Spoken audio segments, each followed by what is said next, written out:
All right, it is time to talk about some film goals. Hey everyone, it is Shannon, and I'm super excited to be here today and to share with you this video, which is going to be my 2023 film goals. And I am really excited about this. It's taken me a while to figure out what I wanted my film goals to be. I had done some brainstorming earlier this year, but the energy just wasn't there, and I was very confused. Film is something that I love and I feel strongly about, and I've been like watching more and more in the past couple years, so I couldn't figure out sort of why things had fallen flat.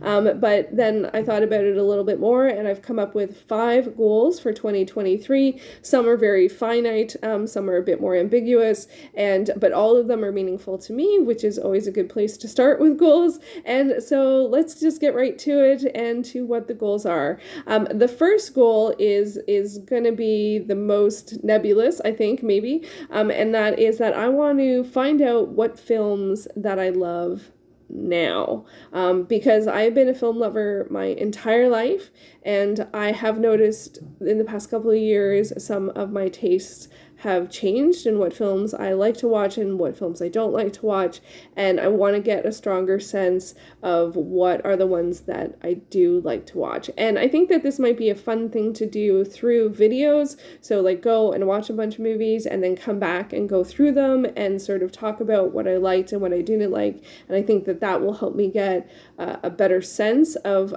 where to go in terms of what to pick to watch next, and also I hope would be an interesting series of videos to see. And I have also struggled with how to do videos about films on the channel, so I think this would be a great way to go, because I don't want to do reviews, but I do want to talk about film. So I think that's what I'm going to do. I'm going to watch a bunch of movies. I'm going to come back and be like, this is what I watched, this is what I thought. So I'm getting a sense that I like this, and this, but not so much that, and that. So that's the goal. And to get a stronger sense of things. Like, it's weird because there's some things that I'm like, I just know that I love.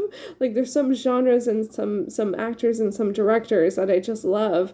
And but sometimes it's hard to not want to just watch whatever's the new thing that week. And also there's nothing wrong with that too. So anyway, I'm just going to try and see where things go, and that is definitely going to be a little more of an exploration. It's going to be harder to tell when I'm done, but I definitely think that it is worth doing, and I think it will help me make good choices in what to see over time, and how to spend my time in terms of what I choose to watch. So that is my first goal. Just what films do I love? It's like it's both huge and then it also kind of feels simple, but I think it'll be hopefully an interesting and engaging and enjoyable journey. We shall see how things go. Goal number 2 is much more finite, and that is to create a list of all of the films I've ever seen. And I'm really curious for this one. I have already done a lot of legwork on this one. I have everything from current back to 2013, and then I'm in the middle of doing data entry for 2012, and then 2011 I have it's split up between half is on Letterboxd and half is on a spreadsheet, and then anything earlier than that I think I have on a spreadsheet. So I'm actually in pretty good shape for this one. So I have to finish data entry for 2012, which will take, I'm not sure actually, I think it's about 120 films, and then I forgot 2011 is a bit of a mixed bag because it's in 2 different spots, and then everything prior to that, because I have them from databases that I've converted to Excel. So I want to have an Excel spreadsheet that has a list of all of the films that I have seen as far as back as my memory goes from the records that I have kept. It's not going to be perfect, but it is going to be, perfect to my memory. I did not write down every single film that I wrote, when I was a kid, or like through high school, or even like college years or anything like that. So, but I did start at some point where I started recording. I know from 2006 to present, that I have it, like even with the date that I watched it, because that's when I started documenting it online and on my database. So anyway, I am super curious about this. I am very curious to see what number of films it is. And I am, without question, I know that very shortly after knowing what number it is, I'm going to set a goal for like the next, milestone. But also one of the reasons why I want to do this is in the past couple of years, I have found that I've had the experience of thinking I've seen something and rewatching it and then realizing I hadn't seen it, which was very unusual. I was very surprised at that. And then I've also had the reverse of thinking I hadn't seen something and watching it and getting like 80% of the way through and being like, I know what happens. And it was like a thriller mystery. And I was like, but it's not the only time that it's happened. So I want it for reference so I don't have any inadvertent rewatches or new watches that I thought were rewatches. Like, my memory is really good, but I'm just at the point where there's at some point you hit a threshold and I can't remember it. And I even doing the data entry, there's some stuff from like 2015. There was like a couple of films I gave 5 stars to, and I'm like, I don't remember them at all. And that's just really weird. And one of them I had even done like a very short review of, and I'm like, I just, I don't know. So maybe I need to rewatch all of the 5 stars that I didn't remember. That would be a new goal. Anyway, so the goal for this one is simply to make as accurate as possible a list of all the films I've ever seen, and I know exactly the steps to go through, and I'm well into this one. I've been working on it since mid last year, and it is, I also will have to like remove duplicates, but I actually have a mechanism for rewatches, which is fine. I just don't want to have duplicates that are notated as watched for the first time. So anyway, I'm looking forward to finishing that list, and we'll see how things go. I'll try and update, in my videos, if that's of interest, how far along I am with that. Number 3, I'm going to create a list of anticipated films for 2023. I know we're well into the year, so they're not necessarily anticipated films, but like the films I'm most interested that are being released this year. This I do as an annual tradition. I think it's actually really good, especially in terms of like when things do come on streaming, you can give some priority to the titles that you actually know that you already want to see or are curious about, and maybe say yes to that and no to something else. But also I'm just curious to see, like, especially there's many actors and directors that I like to follow their work. So if they have anything out this year, I'm going to want to do it. This one is also going to be a pretty easy one. I will know when it's done. I'll do, a couple of Google searches and check my own records and see if there's any book to film adaptations that I've read that are coming out this year. I have my process for this one, so I feel confident that I will be able to create the list, and I will know when it's done, and I do let myself add to it throughout the year. I don't think there's anything wrong with that, so that one's probably the easiest. The next one, I want to solidify my own personal watch list. So this is something I do. Initially, I would say it's from Letterboxd, because I do have a watch list on Letterboxd. And then annually, I create my most anticipated films of the year list. And then what I do is I don't add those to the anticipated films to my watch list until the year's come to a close. So I'm going to look at the 2022 titles and decide which of those are going to migrate to my personal watch list. Because sometimes you are excited about something in the year, but then like as the year goes on, you might not be excited about it anymore. And sometimes for my anticipated list, I do just like add like a bunch of the popular titles, and I may or may not actually want to see them. So it's just for this one, I just want to solidify my personal watch list, add anything from 2022 that I know for sure that I do want to watch. And I think I want to, if I can, for films, make a notation as to why I want to watch it. Because again, as the years go on, sometimes it's hard to remember what, especially when like it's a one-word title film, like something like Thief or Storm or, I don't know, Prey. I still haven't seen Prey, but there's many films called Prey. And so just be like, this is the new Predator film, this is a Predator film from 2022. And, I do know a couple of people who watched it and liked it. So I'll leave that too in my notation because it's sometimes it's helpful to have, even if it was a recommendation, if it was solely a recommendation from someone, then that would be the notation, recommended from, by whomever. So yeah. So, and as I said, I find that very helpful as the list grows and as the years go on, because it's also great to have a reference, even if you do remember it off the top of your head. It's great to have a reference. I do find it strange because I do find that my memory is really good and my memory for film is really good. So I'm finding it a little uncomfortable to come across being like, yeah, why did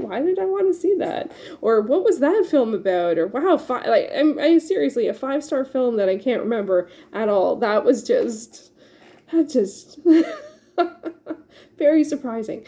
Okay, so, and my 5th goal, which is my most finite goal, the easiest to know if I have completed, is to do a Fast and the Furious rewatch and catch up. So this is to watch the entire film series of the Fast and the Furious, of 11 films. I'm including Hobbs and Shaw in there, and just start from the beginning and then go to the end. I usually do this when a new Fast and the Furious film comes out. I have been mostly unsuccessful. I can't remember. I do have this, if you can believe it, I have this favorites list, Fast and Furious favorites list, like a ranked list from 2021. So I think that's when F9 came out. And somewhere else I had one from 2019 for Hobbs and Shaw, I think. And so where is 2019 list?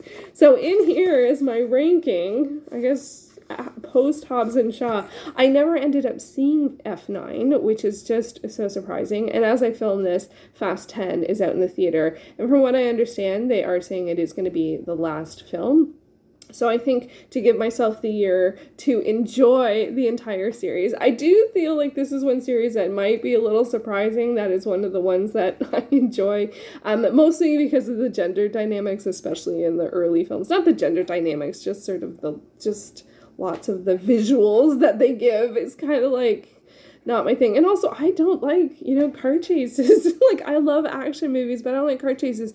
But I love the found family element of these. I love so many things about the characters. And I really do think that there's a benefit from going from start to finish. Like, I think you can enjoy any of these out of sequence. Not all of them are great movies. I am no way saying that, especially 2 and 3. But I love them for, in their own right. And so...